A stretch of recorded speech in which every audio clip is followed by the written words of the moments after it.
Assalamualaikum warahmatullahi wabarakatuh. Kembali lagi ke belajar politik bersama aku. Sebelumnya aku udah bahas upaya hukum dalam menangani tindak pidana gratifikasi di Indonesia. Sekarang aku mau bahas bagaimana sih upaya-upaya lembaga pemerintah dalam melindungi saksi dan pelapor tindak pidana gratifikasi. Pemerintah telah memberikan upaya-upaya yang maksimal dalam menangani tindakan gratifikasi ini. Pemerintah menyarankan untuk melaporkan segala tindakan gratifikasi yang terjadi di lingkungan pegawai negara, sehingga pemerintah membutuhkan saksi dan pelapor dalam menangani kasus tindakan gratifikasi ini. Seperti yang kita tahu, korupsi di Indonesia itu semakin marak. Setiap hari kita mendengar berita tentang kasus korupsi yang seakan-akan sudah menjadi hal biasa.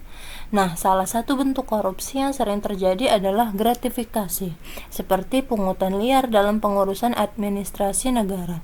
Disinilah peran saksi sangat krusial. Saksi adalah orang-orang yang bisa mengungkapkan kebenaran. Namun sayangnya, banyak dari mereka yang takut untuk bersaksi.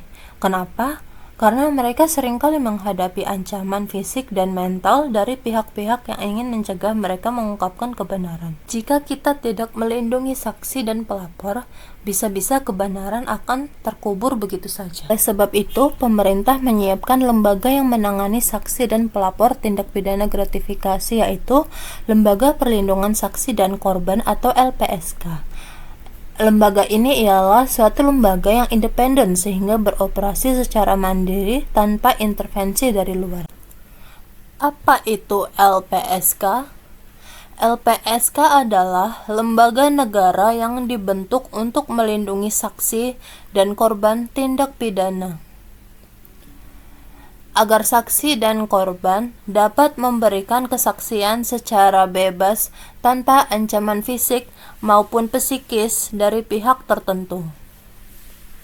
Undang-undang tentang LPSK dapat dilihat pada Undang-Undang Nomor 13 Tahun 2006 tentang Perlindungan Saksi dan Korban, dan Undang-Undang Nomor 31 Tahun 2014 tentang perubahan atas Undang-Undang Nomor 13 Tahun 2006. Apa itu perlindungan? Perlindungan adalah segala upaya pemenuhan hak dan pemberian bantuan untuk memberikan rasa aman kepada saksi atau korban. Perlindungan diberikan kepada saksi, korban, pelapor, saksi pelaku, dan ahli. Permohonan apa saja yang akan dimohonkan kepada LPSK? Perlindungan fisik, pemenuhan hak prosedural, bantuan medik, psikologis, psikososial, restitusi, dan kompensasi. Alur permohonan LPSK dapat dilihatkan melalui website, email teks, telepon, permohonan, atau datang langsung ke kantor LPSK, aparat penegak hukum, dan kemudian dilanjutkan ke proses registrasi. Setelah proses registrasi selesai, akan dilanjutkan dengan proses pemeriksaan formil atau administrasi yang berlangsung selama maksimal 30 hari. Dalam proses pemeriksaan formil atau administrasi, suatu permohonan akan dinyatakan lengkap atau tidak lengkap. Apabila dinyatakan tidak lengkap, maka akan dilakukan investigasi lebih lanjut dalam kelengkapan dokumen.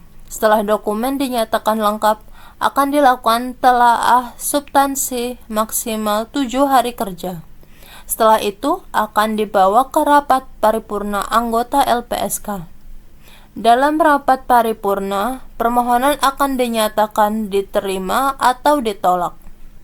Permohonan yang telah diterima bisa mendapatkan layanan perlindungan dan bantuan dari LPSK. Sedangkan permohonan yang ditolak akan dinyatakan tidak memenuhi syarat formil serta material dan dilanjutkan dengan pengiriman surat pemberitahuan. Bayangkan jika kamu bersaksi di pengadilan dan tanpa adanya perlindungan, kamu bisa saja menjadi target intimidasi. Namun, dengan LPSK, kamu bisa merasa lebih aman. Mereka akan memberikan bantuan biaya hidup sementara dan pendampingan hukum selama proses berlangsung. Tapi, meskipun ada lembaga seperti LPSK, kenyataannya perlindungan bagi saksi dan korban masih kurang optimal. Kenapa? Karena banyak orang yang belum tahu tentang keberadaan LPSK. Mereka juga tidak tahu prosedur untuk mendapatkan perlindungan. Jadi, jangan heran kalau masih banyak kasus gratifikasi yang tidak terungkap. Disinilah pentingnya sosialisasi LPSK perlu lebih gencar menyampaikan informasi ke masyarakat, terutama di daerah-daerah yang jauh dari akses informasi. Dengan meningkatkan pengetahuan masyarakat, kita bisa membantu menciptakan lingkungan yang lebih aman bagi para saksi dan pelapor. Jadi itulah peran penting LPSK dalam melindungi saksi dan pelapor tindak pidana gratifikasi. Mari kita tingkatkan kesadaran dan dukungan kita agar ke depan lebih banyak orang yang berani berbicara dan melaporkan tindakan gratifikasi.